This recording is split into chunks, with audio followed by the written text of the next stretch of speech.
अस्सलाम वालेकुम। किसी की हड्डी अगर टूट जाती है वो डॉक्टर के पास चला जाता है, डॉक्टर उस पर प्लास्टर चढ़ाता है। कुछ अर्सा प्लास्टर रहने के बाद जब वो डॉक्टर प्लास्टर हटाता है तो हड्डी ठीक हो जाती है। तो ये हड्डी ठीक कैसे होती है, बोन फ्रैक्चर्स किस तरह से ठीक होते हैं, आज का हमारा यही टॉपिक है। उसको जानने से पहले आपको ये जानना होगा कि एक हड्डी के अंदर टाइप्स ऑफ सेल्स कितने होते हैं, कितने अकसाम के सेल्स खुलिए एक हड्डी के अंदर होते हैं। तो सबसे पहले एक हड्डी के अंदर 4 किस्म के सेल्स होते हैं। कितने सेल्स? 4 किस्म के सेल्स। कॉन्ड्रोब्लास्ट्स, ऑस्टियोब्लास्ट्स, ऑस्टियोक्लास्ट्स और ऑस्टियोसाइट्स। 4 किस्म के सेल एक हड्डी के अंदर होते हैं। देखो, कॉन्ड्रोब्लास्ट जो सेल्स होता है वो क्या काम करता है? वो तैयार करता है कोलेजन। कोलेजन क्या है? कोलेजन एक प्रोटीन का नाम है। ये कोलेजन प्रोटीन वो प्रोटीन है जिससे बेसिक हड्डी की स्ट्रक्चर बनती है। एक हड्डी के अंदर ग्राउंड सब्सटेंस में जो प्रोटीन्स पड़े हुए होते हैं वो होते हैं कोलेजन। मान लो ये एक हड्डी है, ये हड्डी है, देखो यहां पर मैं आपको दिखाता हूं फिर से। ये हुई हड्डी, यहां पर जो ये ग्राउंड सब्सटेंस है, जहां पर जो कि एक सोल्यूशन होता है जिसमें कैल्शियम फास्फेट, ये आयंस वगैरह होते हैं, ग्राउंड सब्सटेंस, उसमें ये कोलेजन नामी जो प्रोटीन है इसके तार बिछ जाते हैं यहां से, इस तरह से इसके ऊपर फिर कैल्शियम चढ़ जाता है और इससे हड्डी बन जाती है। ये कंपोजिशन ऑफ बोन में हम पढ़ चुके हैं। इसी तरह से हड्डी बनती है। तो हड्डी जिस तार से बनती है, जिस प्रोटीन के तार से बनती है, उस प्रोटीन को हम कहते हैं कोलेजन। तो ये कोलेजन नामी प्रोटीन जो सेल्स तैयार करते हैं उनका नाम है कॉन्ड्रोब्लास्ट। तो कॉन्ड्रोब्लास्ट कोलेजन को तैयार करता है, basic protein of the bone. ठीक है, किस्म नंबर 1। किस्म नंबर 2 सेल जो है वो है ऑस्टियोब्लास्ट। ऑस्टियोब्लास्ट पर क्या करता है? ऑस्टियोब्लास्ट असल में न्यू बोन टिश्यूज को तैयार करता है। कोलेजन बन गया, कोलेजन को किस तरह से बिछाना है, कहां पर बिछाना है, किस तरह से इसके ऊपर कैल्शियम चलाना है, ये वगैरह एक खास तरतीब देकर हड्डी को बनाना, हड्डी के टिश्यूज को बनाना, ये काम करता है ऑस्टियोब्लास्ट। ठीक है, किस्म नंबर 2। किस्म नंबर 3 ऑस्टियोक्लास्ट। अब जहां पर बिल्डिंग का काम होता है, इमारत वगैरह बनती है, तो वहां पर तो गंद बला भी बन जाती है, गंद वगैरह बन जाता है, तो उस गंद को फिर हटाना पड़ता है।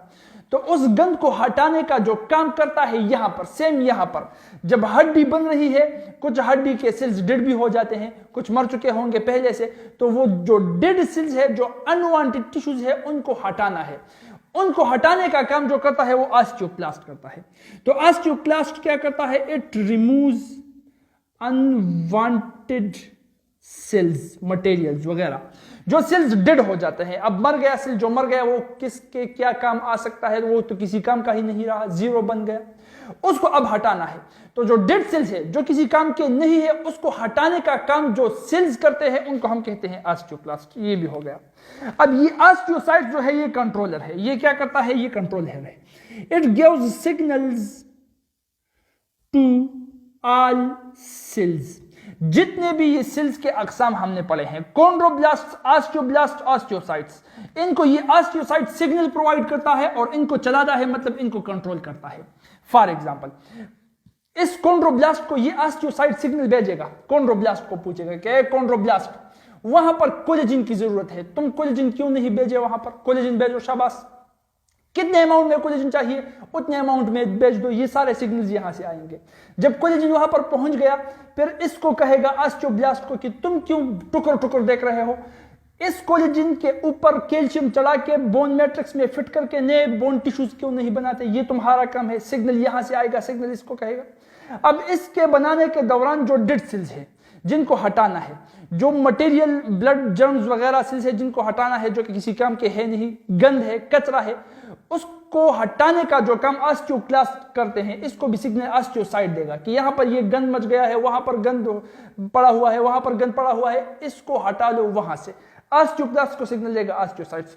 तो असल में ऑस्टियोसाइट्स क्या हो गया? कंट्रोलर हो गया। ये सिग्नल भेज के ऑल सेल्स को बताता है कि तुम अपने अपने काम यहां पर इस तरीके से करो। तो ये हुए टाइप ऑफ सेल्स। ठीक है, ये बात हमें समझ में आ गई।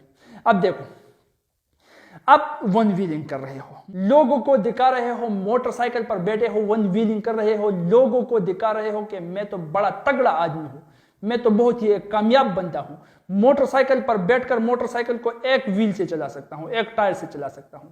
ये हमारी यूथ तो ज्यादातर यही करती है ना। इनको ये कामयाबी, ये हीरोइज्म लगता है, इस कौम को किस तरह हम कामयाब कौम बना सकते हैं, जिनको वन विनिंग में ही कामयाबी लगती है। याद रखना, जो कौम असल कामयाबी को खुद जानने की कोशिश नहीं करती, खुदा उनको कामयाबी दिखाता नहीं। जो खुद मेहनत नहीं करती, खुदा उन्हें कामयाब कभी नहीं बनाती।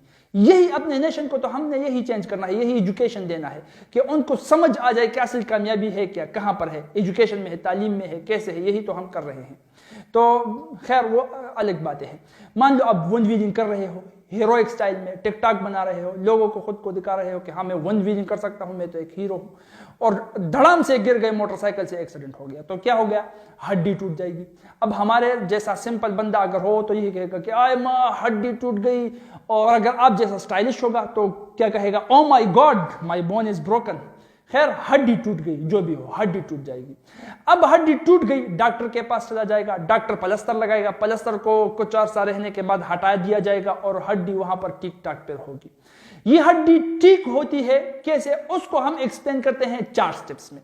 4 स्टेप्स में हम अच्छी तरह से एक्सप्लेन कर सकते हैं। वो 4 स्टेप्स क्या है, वो ये है, haematoma formation, inflammation, callus formation, calcification. देखो मान लो ये आपकी हड्डी है, ठीक है, ये आपकी हड्डी है, ये हड्डी है। अब दड़ाम से जब मोटरसाइकिल से गिर गए ना, वन व्हीलिंग जो कर रहे थे, खुद को हीरो दिखा रहे थे लोगों को, तो यहां पर वो हड्डी टूट गई। यहां पर क्या हुआ, हड्डी टूट गई। अब जब यहां पर हड्डी टूट गई तो हड्डी तो जिंदा चीज है ना, हर जिंदा सेल को खुराक और ऑक्सीजन की जरूरत होती है हमारे वजूद के अंदर। तो हर सेल को जो जिंदा है वहां तक ब्लड जरूर पहुंचेगा, क्योंकि ब्लड ही वही चीज है जो ऑक्सीजन और खुराक को प्रोवाइड करती है, और हड्डी है जिंदा, तो यहां पर ब्लड वेसल जरूर गए होंगे, गुजरे गए होंगे। तो जब हड्डी टूट गई तो ब्लड वेसल्स भी रप्चर हो जाएंगे, वो भी फट जाएंगे। अब जब ब्लड वेसल्स, खून के रग फट जाएंगे तो वहां पर खून निकलेगा। जो खून निकलेगा वो यहां पर जमा हो जाएगा।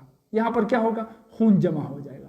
तो जहां पर ये खून जमा हो गया, इस खून के इस क्लॉट को हम हीमाटोमा कहते हैं, और ये जो खून जम गया इसको हम क्या कहेंगे, हीमाटोमा फॉर्मेशन। तो हीमाटोमा फॉर्मेशन में आप लिख सकते हो कि यहां पर जो ब्लड वेसल्स है वो ब्लड वेसल्स क्या हो जाएंगे, रप्चर्ड हो जाएंगे, फट जाएंगे, और उसके बाद फिर क्या हो जाएगा, ब्लड जो होता है वो एकमुलेट हो जाएगा, वो वहां पर जमा हो जाएगा, जिसको हम हीमाटोमा कहते हैं। हीमाटोमा फॉर्मेशन हो गया। अब देखो जहां पर हीमाटोमा फॉर्मेशन हो गया, ब्लड जहां पर जम गया, खून जहां पर जम गया, वहां पर अब आएंगे जरासीम।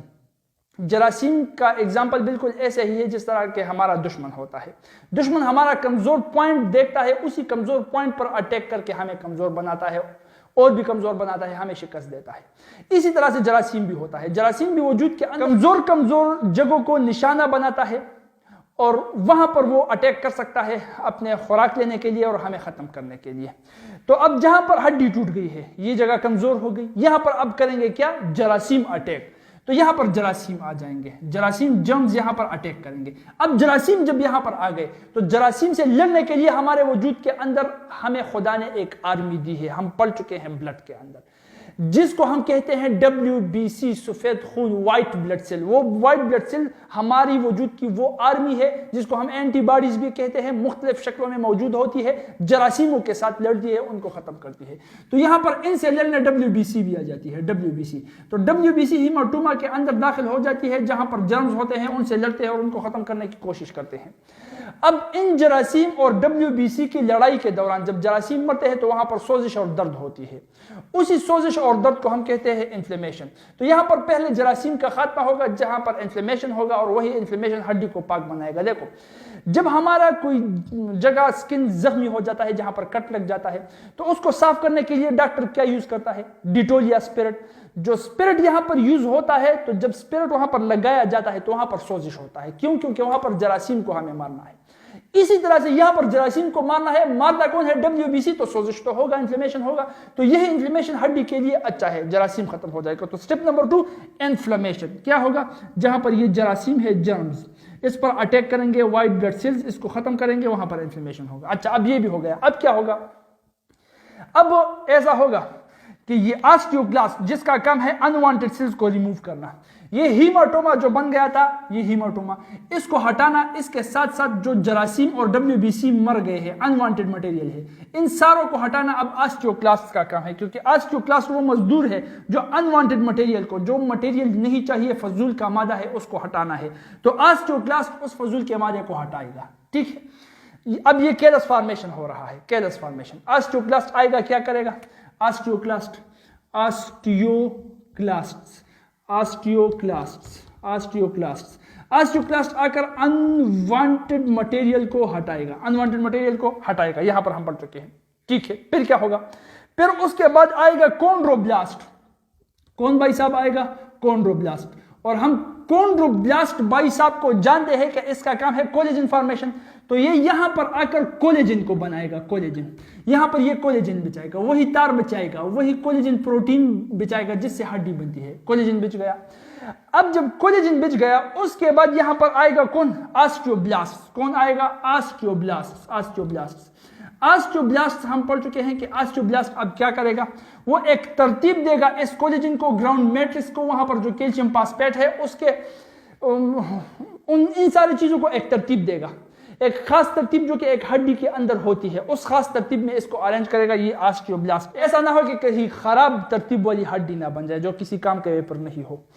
तो इसको एक खास तरतीब ऑस्टियोब्लास्ट बनाकर यहां पर देगा। अब यहां पर बन जाएगी एक कमजोर सी हड्डी, इसके बाद एक कमजोर सी हड्डी बन जाएगी। इसी कमजोर सी हड्डी को हम कहते हैं कैलस। बाज लोग सेलस कहते हैं, बाज लोग कैलस कहते हैं। प्रोनाउंसिएशन साइंस के अंदर इतना बड़ा मसला नहीं है, जो आपका मन चाहे आप कह सकते हो। तो कैलस फॉर्मेशन होगा। अब कैलस यहां पर बन गया। कैलस होता बड़ा कमजोर है, इस पर थोड़ा सा तो वेट ये बर्दाश्त कर सकता है, फॉर एग्जांपल मार्कर वगैरह हो गया। लेकिन इस पर अगर ज्यादा वेट उठाया जाए, ज्यादा जोर डाला जाए तो ये फिर से टूट सकता है, क्योंकि कमजोर हड्डी है। इसलिए डॉक्टर हड्डी के ऊपर प्लास्टर चढ़ाता है कि हड्डी अपने मजबूत शक्ल में आने से पहले कहीं वजन को कोई ना उठाए, कहीं ये हिल ना जाए, फिर से ना टूट जाए, तो इसलिए प्लास्टर चढ़ाया जाता है। तो कैलस वही कमजोर हड्डी होती है। अब कैलस के बाद होता है कैल्सिफिकेशन। कैल्सिफिकेशन क्या चीज है? कैल्शियम का चढ़ाना। कैल्शियम आ जाता है कैल्सिटोनिन नामी हार्मोन, जो कि थायराइड ग्लैंड से खारिज होता है। यहां पर ग्लैंड थायरॉक्सिन और कैल्सिटोनिन दो किस्म के हार्मोन को खारिज करता है। कैल्सिटोनिन आ जाता है वजूद के अंदर, जहां जहां पर कैल्शियम की जरूरत होती है, ब्लड से लेकर वहां वहां पर यह कैल्शियम उतने मिकदार में पहुंचाता है जितने मिकदार में जरूरत होती है। तो ये कैल्सिफिकेशन के दौरान कैल्शियम आकर यहां पर लग जाता है जितने मिकदार में जरूरत होती है, मतलब जितने बाकी हड्डी के साथ कैल्शियम होती है उतने मिकदार में कैल्शियम यहां पर चलाया जाता है। जब उतने मिकदार में कैल्शियम चढ़ गया तो जिस तरह से ये बोन है उसी तरह से ये बोन हड्डी बन जाएगी। अब हड्डी ठीक हो गई। अब अगर डॉक्टर के पास ये चला जाएगा, डॉक्टर मुआयना करेगा, एक्सरे करेगा, उसके बाद देखेगा कि हाँ कैल्शियम बराबर मिकदार में चढ़ गया है, तो अब प्लास्टर हम हटा सकते हैं, अब हड्डी पूरी हो गई है। कैल्सिफिकेशन स्टेप नंबर 4, हड्डी मुकम्मल बन गई। उसके बाद डॉक्टर फिर आपको एक चिट्ठी लिखेगा कि बच्चे वन व्हीलिंग मत करना, ये कोई हीरोइज्म नहीं है, ये कोई कामयाबी का काम नहीं है, मोटरसाइकिल का एक टायर उठा के और दूसरे टायर पर चलना, बस मैं कामयाब हो गया, मैं हीरो बन गया, ये मत करना, एक पर्ची पर लिख जाएगा। तो ये होता है बोन फ्रैक्चर्स किस तरह से ठीक होते हैं, बोन के अंदर कितने टाइप ऑफ सेल्स